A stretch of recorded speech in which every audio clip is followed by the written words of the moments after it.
Hi, this is Miriam Oppenheimer from the OWL, the Online World of Learning, and I'm here today to discuss important issues in university life with Joel Marcus.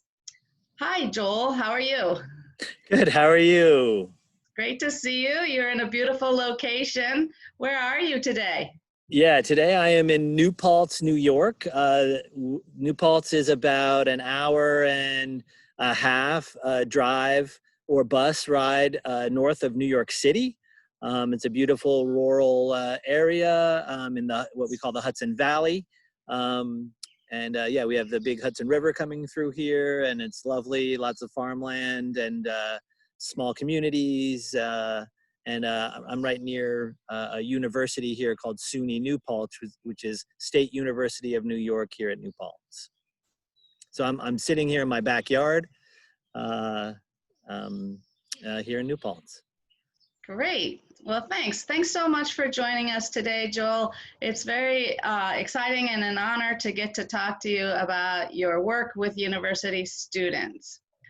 Before I start, I'd like to know a little bit about yourself and your major. And my first question is, what was your degree in and what are some similar majors? Okay. So my undergraduate degree was in communications with a focus in broadcasting. So what that was essentially was journalism. It's a similar major. Also public relations is also similar to communications, as well as marketing and English, actually, because we did a lot of writing, learning about journalism, how to write articles, how to write various types of content, and then also understanding media. So there's also a lot of connections between communications now with media and learning about different online things, newspapers, again, marketing and different types of media in terms of, trying to learn how to understand, public policy also really crosses over with broadcasting and communications and political science. Also similar, a lot of different content and overlapping with political science, understanding politics and what, current trends, and we could also talk about some of the social sciences, which could include sociology and even anthropology crosses over with communications when we talk about how different people communicate in different communities and different cultures and that sort of thing. What was the second question? Related majors Yeah, that was yeah, it. you got it. Awesome. So then I went on and got a graduate degree, a master's degree in social work. And social work has very broad, what is social work? Has a very, very broad way in which it is used.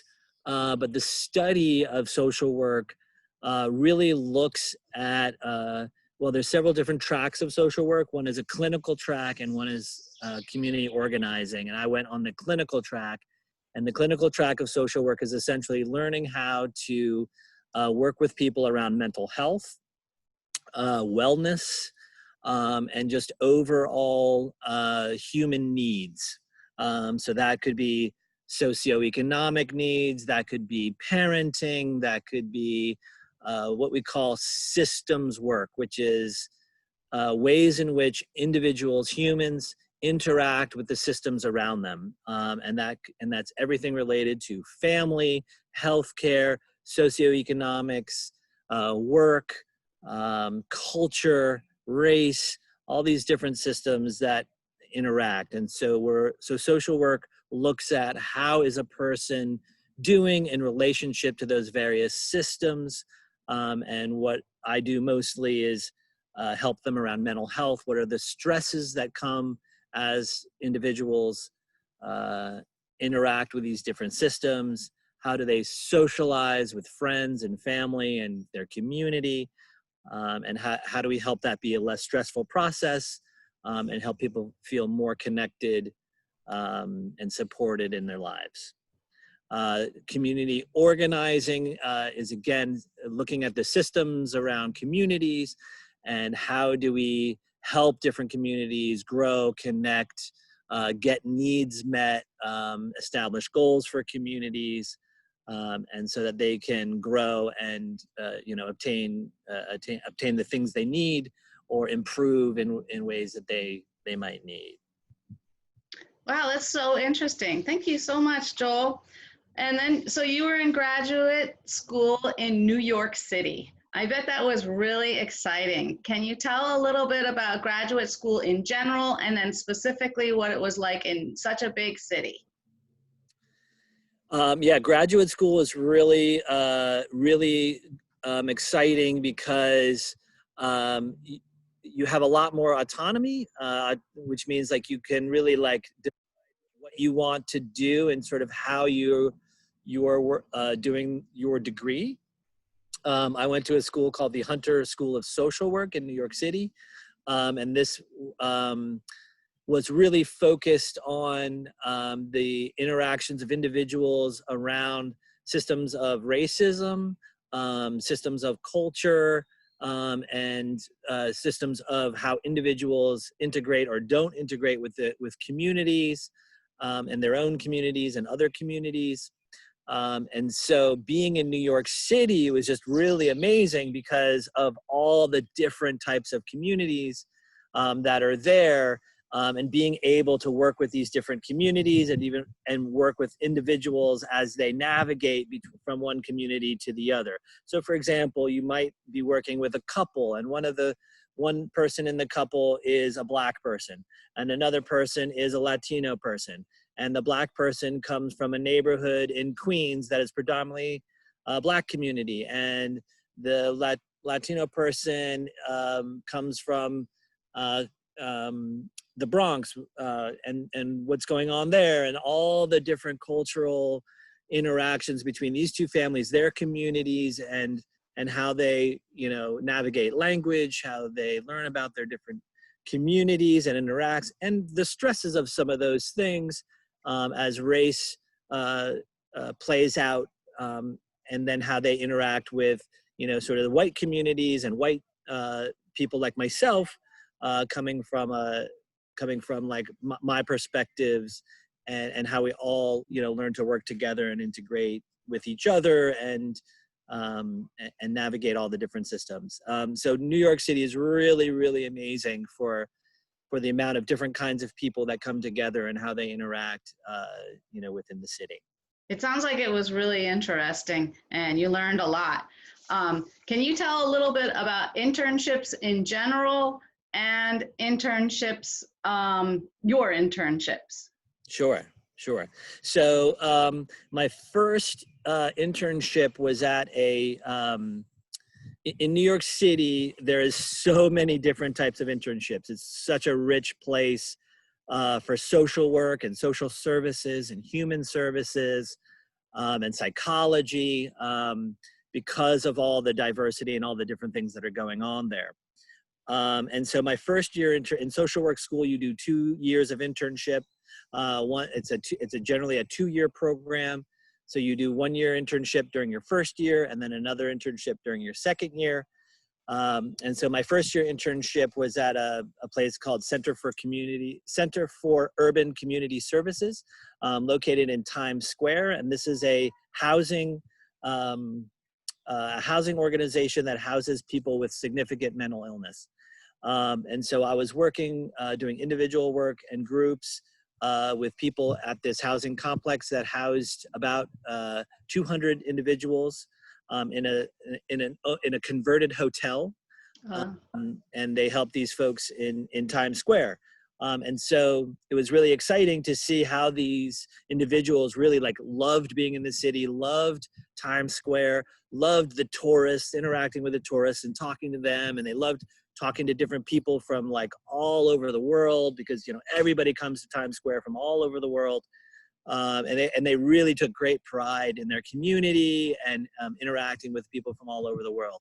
And it was so it was wonderful to work with them and really like be integrated into their community and support them. And generally what I was doing is helping them with their mental health, helping them in what we call case management work, which is making sure that they have health care, making sure they have proper food, transportation and things like that, so they're able to get around and get what they need. So that was my first year internship. My second year internship was in a high school program that integrated drug treatment, addiction treatment, and high school in one building. So what they did is they took high school students who were struggling with marijuana and different types of drug use, and had them in a building with teachers. So part of the day they did programs around drug treatment and helping them with therapy and different types of traumas. And then the rest of the day they had education and worked with the teachers to get education. And so again, like a really, really interesting program where different systems come together when we have education systems with drug treatment programs, and then we're individuals from the city who also have different types of needs, such as, low income and working on, financial issues for them and their families, as well as healthcare, and just generally like trying to, also stay out of trouble. So we've also got like a criminal justice component as well, and we're sort of helping navigate some of those systems. So very, very interesting. And that second year internship got me so excited about working with people in drug treatment programs and addiction programs that I went on to do that work for the next 10 years. Yeah, that sounds really interesting. And it sounds like a very unique program. I'm sure every city doesn't have that. It's very exciting and it really helps people. Can you tell us a little bit about what are some other jobs for people with social work degrees? Yeah, there's a whole lot of different ways in which social work is integrated into all sorts of ways of work. So one of those, a big one is hospitals. There are many social workers who work in hospitals to help when patients are coming into hospitals, and they have different types of problems. They might be coming in for a medical problem, but they also maybe have a mental health problem, or maybe they have, again, helping them access different types of systems, whether it's financial systems, criminal justice systems, and what are the issues that are going on with them and helping advocate for them. So we do a lot of advocacy work in helping people do better and get better services from different systems. So hospitals is a big one. Schools is another really big one.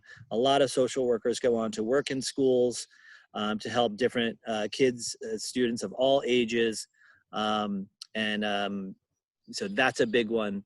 And then there's what's called EAP programs, which is employment assistance programs, which is many corporations, nonprofits, all sorts of work organizations have these types of programs, which are generally connected to human resources. And these are employee assistance programs are helping employees with mental health or other types of stressors that might be going on with them. So employment assistance programs is also a very large part of what social workers do. That leads us perfectly to the next question. What do you do? What's your job like? Is it satisfying?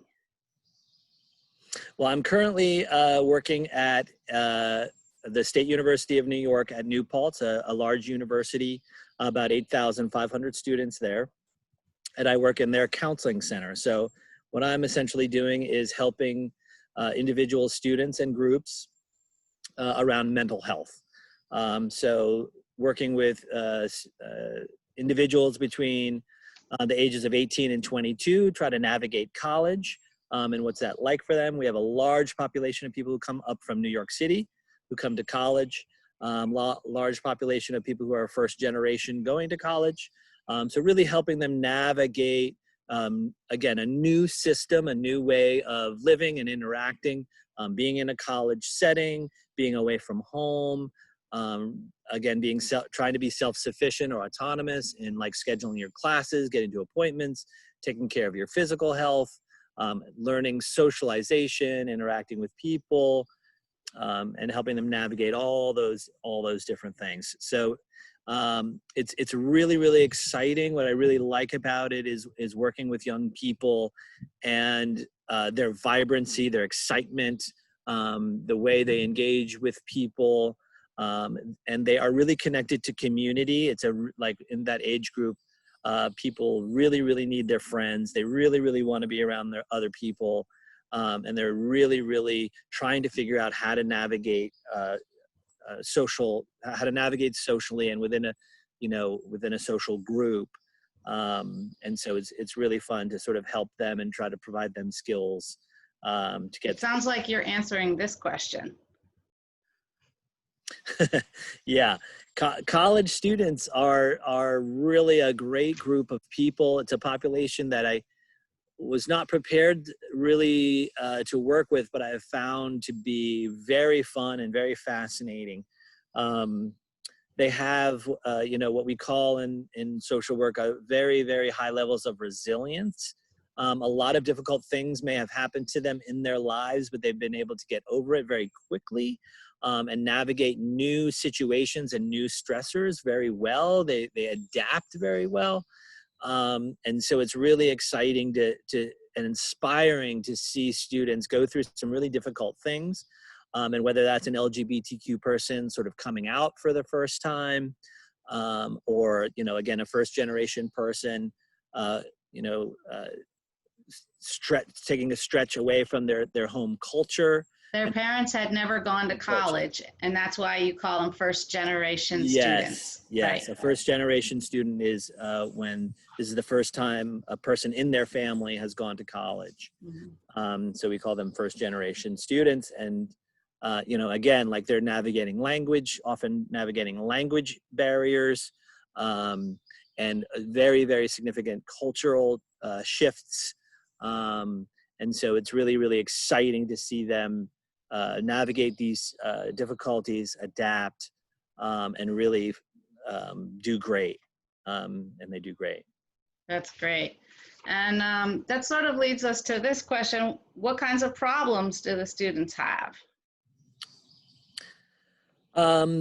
The one of the biggest problems they have is asking for help.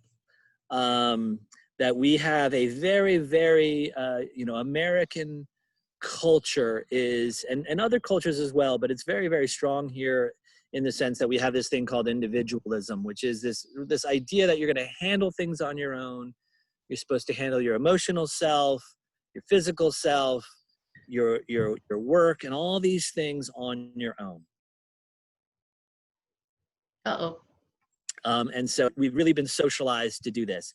And so it can be very, very difficult for students to ask for help, to understand that they can talk to friends, they can talk to other people in the college to get help. And they have a lot of difficulty doing that. But once they do, they're really relieved to do that. And really get the help that they need. And that leads us to this question. What do you say to help them?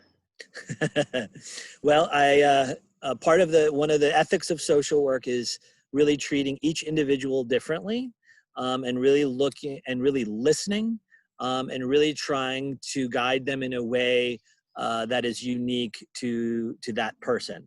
So often what I'm doing is the way I help them is asking lots of questions. And really, when I'm asking questions, they're answering the questions. And by answering the questions, they actually reveal to themselves that they have most of the information and most of the answers and most of the resources, if not within themselves, close around them, so that they can get that support.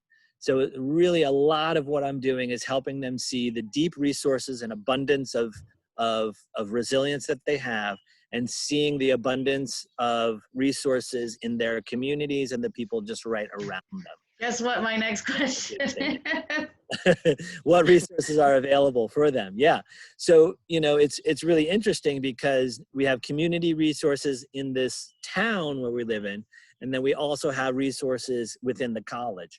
And the student affairs divisions of campuses are really advanced nowadays. And most student affairs divisions are really set up with a tremendous amount of supports. And whether that's disability resources, for people with disabilities, whether it's learning resources, tutoring resources, career resources. What is jobs going to look like? What all sorts of transitional resources in terms of what's going to happen after college. How do you make this transition into the world of work? What does that look like? As well as social resources and cultural resources in terms of clubs and other organizations all around campus to really help the person find a connection, find a sense of belonging to communities and other students, because it's so vital for them in terms of their success and just getting through the college experience. Wow, that is really interesting, Joel. Thank you so much for talking to the online world of learning. Are there any last things you want to mention specifically for international students? Do they have any special issues that you're able to help them with? Yes, we work with quite a few international students, something I'd say to international students is that generally most international student programs bring over a cohort. So I would really say, like, come with a group from your country together, so that you at least have a group that you can speak your language to, because oftentimes it can be challenging when you don't have any opportunity during a day to speak your language and really communicate in the best way that you can communicate, depending on your level of English language skills. Some people come here with very well versed and can really communicate really well in their language, and that's not so stressful. And other folks come who are still trying to navigate language, and it can be very stressful for them not to be able to communicate in their language and not to be able to have their food. So it's really important to understand, to have a couple of folks from your country of origin to come together, cook together, and sort of find the food and the culture a little bit. So you at least can do a little bit of that while you're sort of navigating, the campus situation and this whole new culture. That's interesting because I live in a big city. I live in Philadelphia, and in Philadelphia, we have restaurants of every kind of food. So they can just go there, but it's never good enough. It's never like mom, it's not there, right. So they still miss it, but they can have it. And of course, in a big city like Philadelphia, they're going to find fellow students, even if it's not at their same university. They always find other people, and the bigger the university, the more likely they will be to be successful. Well, thank you so much, Joel.